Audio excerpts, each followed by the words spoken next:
శెట్టి బలిజ జాతి సమైక్యత నినాదంతో అమలాపురంలో కొంకాపల్లి సత్యమ తల్లి గుడి వద్ద ఆదివారం జరిగే శెట్టి బలిజ 4వ కార్తీక వన సమారాధన ఆత్మీయ సమ్మేళనాన్ని విజయవంతం చేయాలని రాష్ట్ర కార్మిక శాఖ మంత్రి వాసంశెట్టి సుభాష్ పిలుపునిచ్చారు.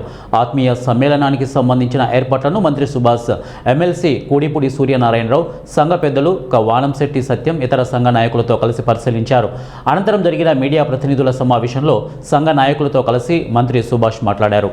ఈ సందర్భంగా మంత్రి వాసంశెట్టి సుభాష్ మాట్లాడుతూ స్వల్ప వ్యవధిలో ఈ వన సమారాధన నిర్వహిస్తున్నామని, ఉభయ తెలుగు రాష్ట్రాలకు సంబంధించిన శెట్టి బలిజ నాయకులు, సంఘీయులు ఆత్మీయ సమ్మేళనానికి హాజరు కావాలని కోరారు. ఏడాదికి ఒకసారి నిర్వహించుకునే ఈ ఆత్మీయ సమ్మేళనానికి శెట్టి బలిజలు కుటుంబ సపరివార సమేతంగా హాజరు కావాలని పిలుపునిచ్చారు.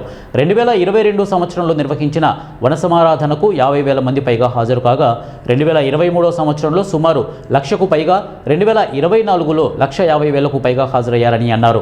ఈ ఏడాది సుమారుగా 2 లక్షల మంది హాజరవుతారని అంచనా వేస్తున్నామని చెప్పారు.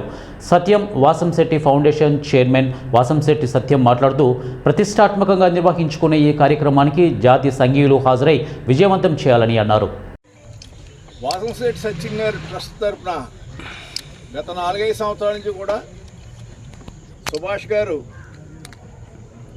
శెట్టి బలిజల ఐకమత్యం కోసం ఉభయ రాష్ట్రాల శెట్టి బలిజలు అన్ని జిల్లాల నుంచి కూడా ఏకం చేసి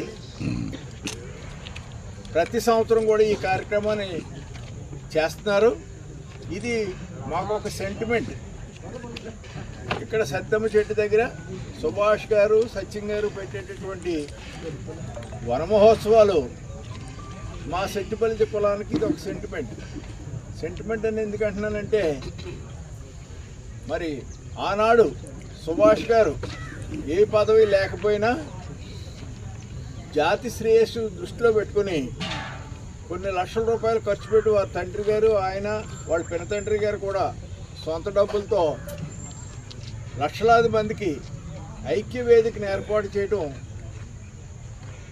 మరి చాలా అభినందనీయ విషయం. ముఖ్యంగా ఆ సమావేశం తర్వాత ఆ సెంటిమెంట్ ఆ సంవత్సరంలో నాకు ఎమ్మెల్సీ పదవి వచ్చింది.